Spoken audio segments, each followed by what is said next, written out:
These are the best days of our lives. Let's raise your glasses high. This one's for you tonight.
Hello, ladies and gentlemen. Welcome to episode 8 of the SUR Files. It's usually the nefarious one, brother Adam, a.k.a. Joshie Lopez. Hope each and every single one of you are enjoying your week. We got Mother's Day weekend coming up very soon. There's a lot of things going on. Your boy just turned 32 yesterday as of this recording. I'm an old man. Like, give me all sign up for the wheelchair and the retirement home. Man, I woke up this morning. I don't feel like I'm 32, so that's a good thing. I haven't really dealt with a lot of, like, thank God, I'm just knocking on wood, the bad luck. I know it's gonna come sooner or later, but I haven't like really dealt with any like serious like back issues or anything like that. So, yeah, that's been interesting. But here recording this bad boy from Winter Park, Florida. Hope each and every one of you are doing well. I appreciate everybody that reached out to me this week for the birthday shout outs. It really meant a lot to me, especially for people that they don't have to say happy birthday. I do appreciate the sentiment for people who do reach out. So that meant a lot to me. And also, again, I just want to say a big shout out to all of our good people on TikTok. Make sure you follow us there at SUR Files. That's our page for the podcast where we've got our most followers and listeners. Right now, we're close to 500,000 likes from our videos and close to 5,000 followers on TikTok. So make sure to follow us at SUR Files on TikTok. The concept of this project is from the TikTok page where I'm putting an emphasis on the files of Vanderpump Rules and Valley. So if you're a fan of either of those shows from Bravo, I literally am sharing everything that I could find on the internet, and that's the emphasis of the files. I had to remind some people this week because I've been getting comments like, oh, this is an old clip. Oh, this is old news. Like, guys, if I could plump out new shit every chance I can, I wish I could. I'm lucky to do that with the Valley clips that I'm able to share as the show's going on and airing right now for season 3. So it's a little different experience for me. At the same time, right now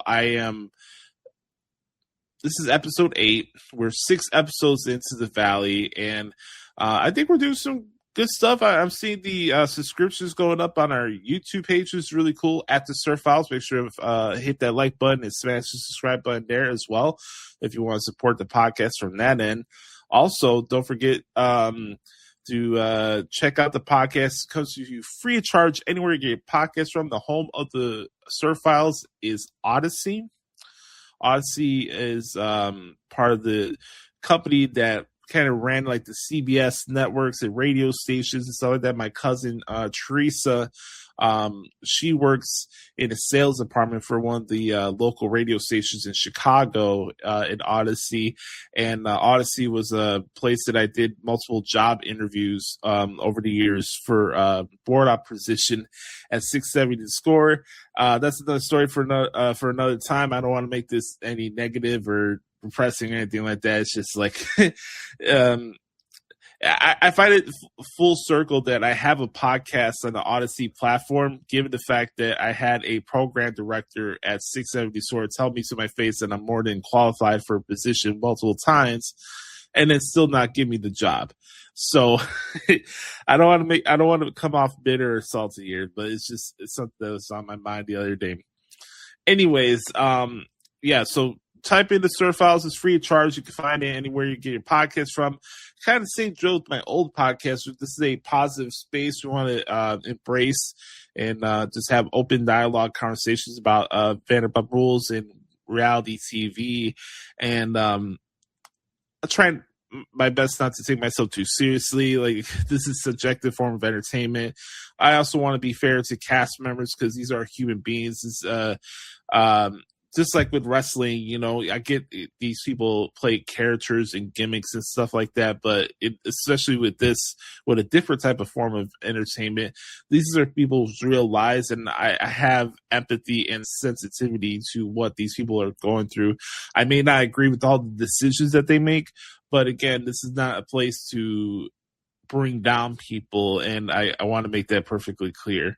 When I started this project, I wanted to bring something different to the table. I know there's a lot of VPR content creators, and I didn't want to make this to be like, okay, let's rehash Scandival. Let's rehash. Let's just talk crap about Tom Sandoval every episode that we can. I'm not that guy. I'm actually a Tom Sandoval fan. I'm going to get crap for that, but it is what it is. At the same time, I just want to say that I appreciate you guys just supporting the podcast. It really means a lot to me. So if you guys hit us up on YouTube, help us out there by subscribing to the page. Speaking of Scandal, I wrote a book about the subject itself. I turned it into an audiobook. It's in our YouTube page if you want to check it out. I worked on it. I wrote it for about 2.5 months. It took me about a week and a half to record.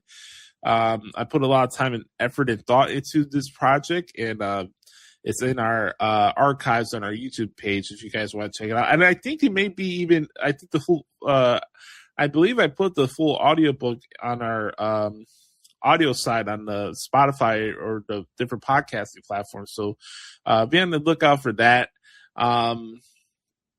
Let's continue on here.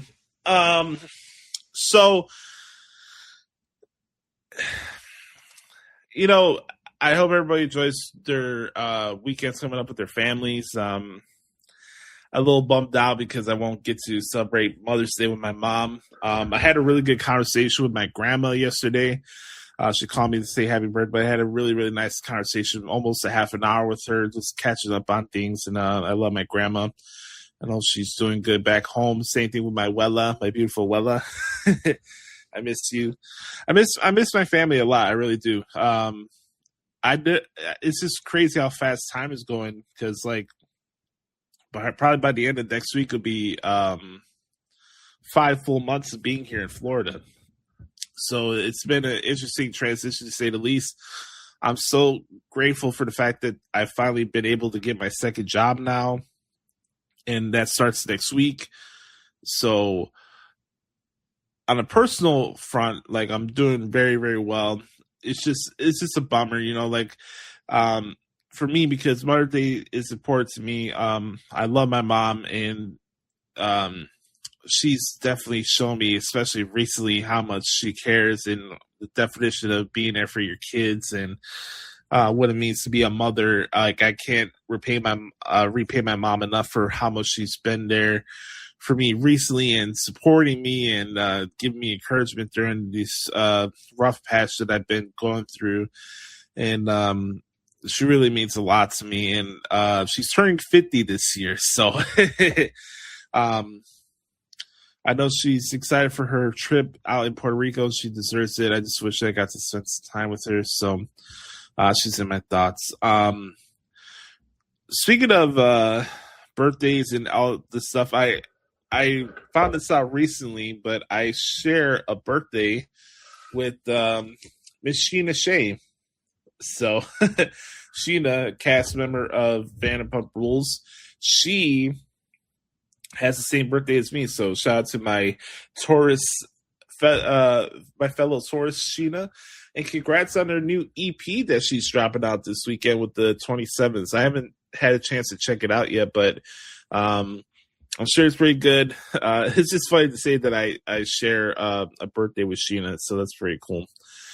Anyways, I know you guys are here to hear my thoughts on the Valley. I have nothing new to report. There's no big news Bravo-wise, so I think this could be a little more of a shorter episode. But I did want to record a podcast for you guys today, so that's what we're going to do. So when we come back, we're going to get into this Valley episode 6. I got some audio that I'm going to play for the after show, so be on the lookout for that. But right now, we're going to get into our Valley recaps here on the SUR Files. Again, don't forget to hit the like button and smash the subscribe button anywhere you get podcasts from. When it comes to the SUR Files, it's free of charge. I will never charge anybody to listen to my content. If we make a Patreon one day, maybe. We'll have to see what the future holds, but for now, no. We're trying to build a community. I'm not gonna bribe you. So let's play this clip here. So it's time to recap the Valley, episode 6. All the board. Let's play the intro, shall we?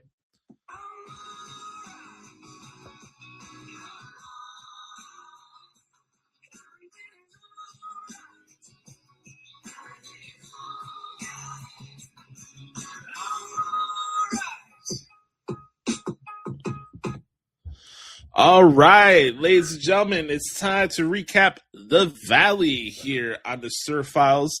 It's your truly the nefarious one, brother Adam, aka Joshie Lopez, here for episode 6 of season 3. All aboard! We're taking a trip down to San Diego, California, at the Belmont Park. The first cast trip of the season for The Valley. I don't know how many episodes they signed on for this season. I know they did about 15 last season. So I don't know yet if we're at the halfway point or a quarter in. I don't know. So I was thinking maybe this would have been one of those 20 episode seasons, but I think this might be 15 again. So anyway, I think we're getting close to the halfway point of the season. We're having our first cast trip now. They're in San Diego. Last week, we've just had more escalating tension with Kristen and Luke and their dynamic. I will say that for myself speaking, I'm glad that for this week's episode, we kind of took a step back from that and kind of let that breathe for a bit because it was starting to get a little bit dark and I was not painting Luke in the best light. I feel bad for Kristen.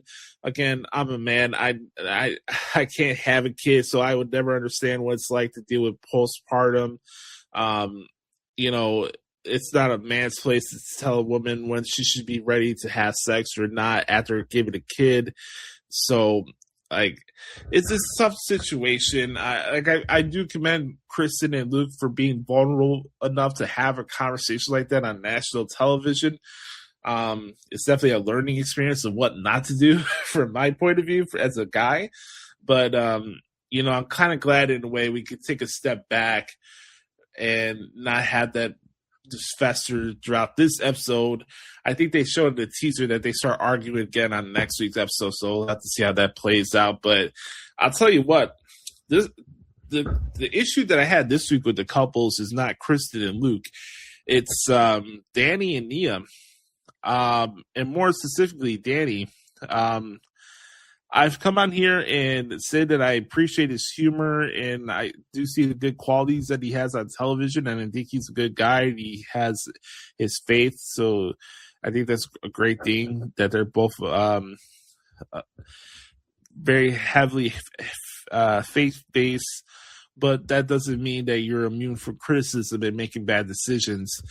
Now, this is not rehashing stuff from the previous seasons of the show, but the way he was talking to her during this episode, and I don't know what it is. Maybe this is an observation from my point of view, but even growing up as a kid, I've always noticed that whenever, let's say you go on a trip, right, and you have your kids with you or you don't have your kids with you, whatever the situation, even if it's a family gathering at a local restaurant here in the city, I don't know what it is, if it's stress from work or something else, but it's always tell me if I'm alone in this thought, but have you ever noticed, even growing up as kids, where you would go out of town for vacation and during the entire time you're there, either the mom or dad has their head up their ass and they're just super moody and they're crabby and honorary and just snippy and just have, like I said, they have their head up their ass. Dude, you are moaning and whining about 4 under 4 and how much you're tired and you don't have enough time with your wife. She's openly hey, I want to be romantic and cuddly with you. And you're all snippy with her. It's the first day you guys were there. What was that all about? And the way he's been just talking to her the entire season is just off. I agree with her. I feel bad for Nia that they're not on the same page right now. You keep seeing on the screen they're not on the same page. Hell, you can look at the conversations that they have on the after show. They're not on the same page right now, and it's not a good look. I don't get it. He's yelling at her. I guess he's mad that he can't have time to himself because they brought a babysitter down there to the trip, yet Nia's making him do stuff to watch out for the baby. And really, is that the hill that you want to die on, that you're doing stuff for your kid, even though there's a babysitter there? Like, come on. That's not a reason to act like a fucking 12-year-old that's going to throw a fit because he's not getting a toy at Target or KB Toys or something like that. Like, grow up. You're in your 40s. It's not that big of a deal. Show some respect to your freaking wife.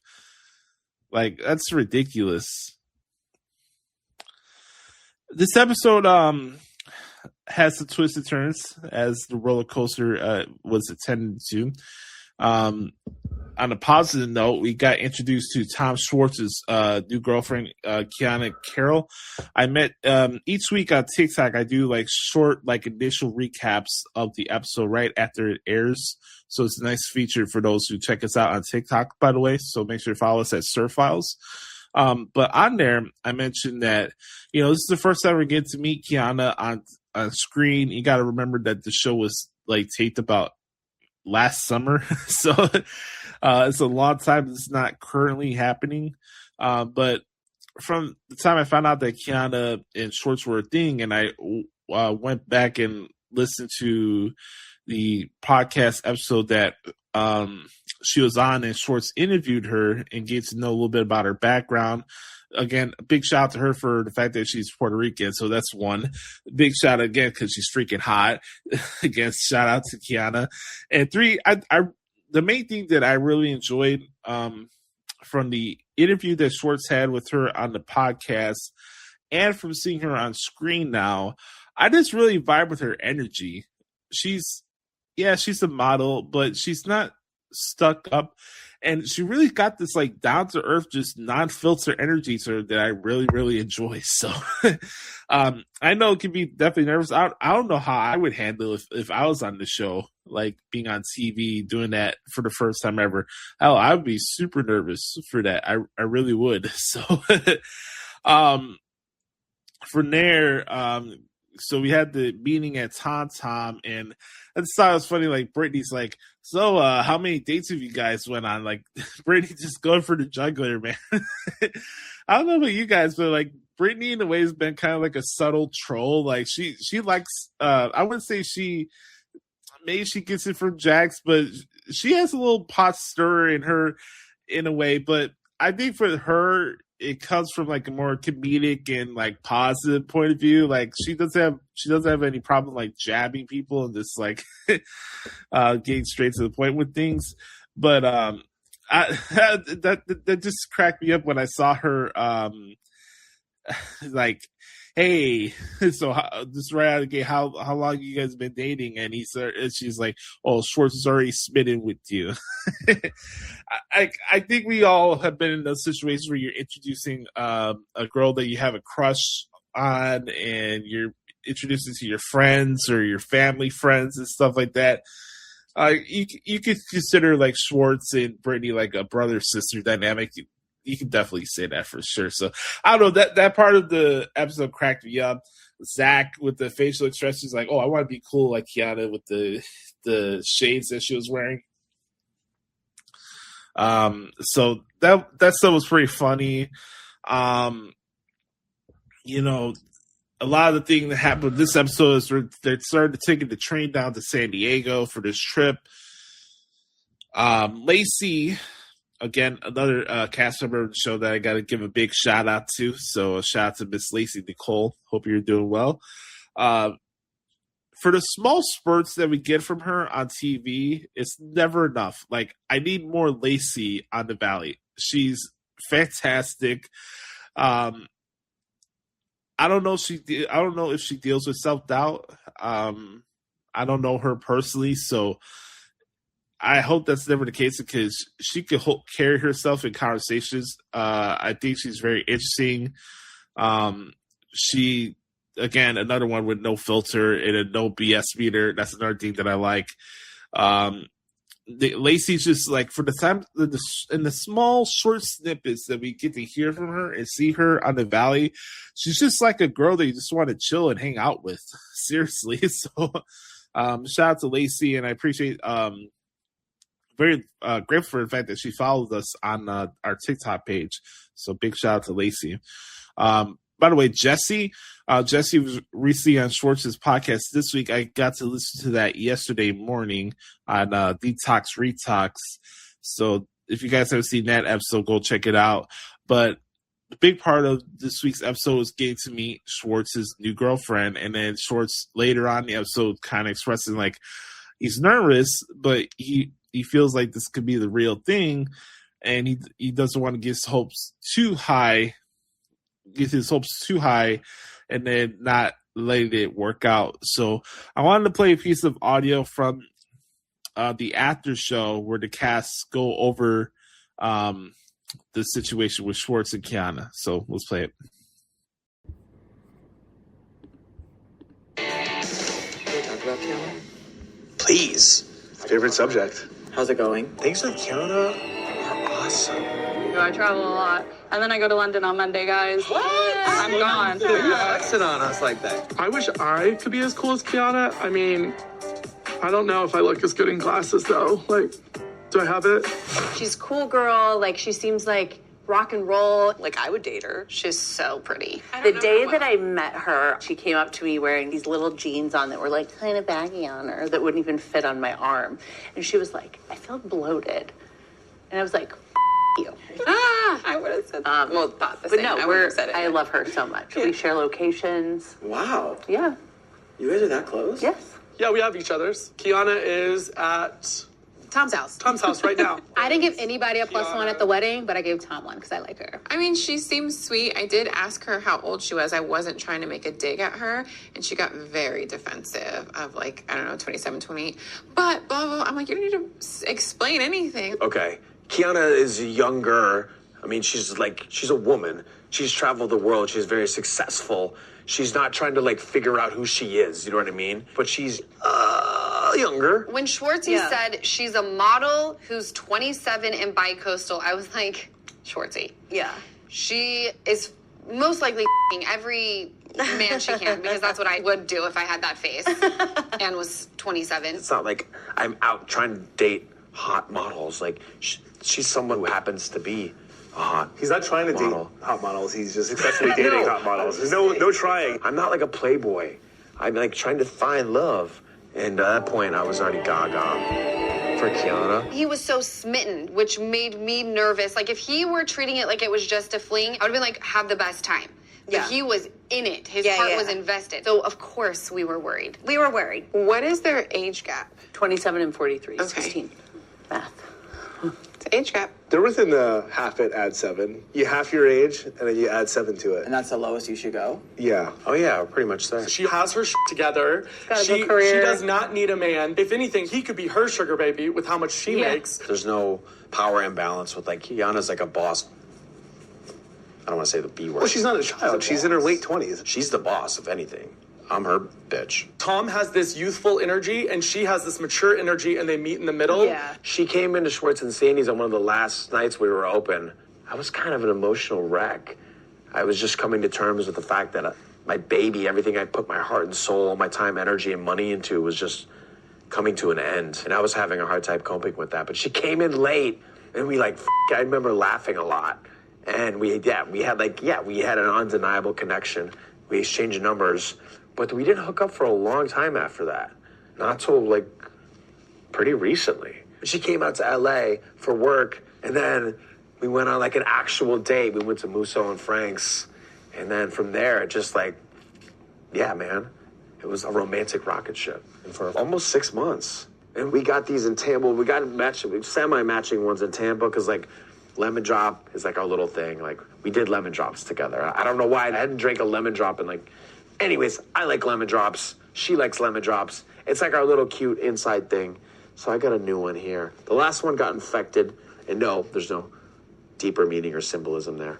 But it fell off. And then, I got this one at an actual legit spot. And, it's just a cute little inside joke thing. Wait, don't you have Lisa Vanderpump's face on your butt or something? No, I have her initials, LVP. Because she beat me in ping pong. It's a long story.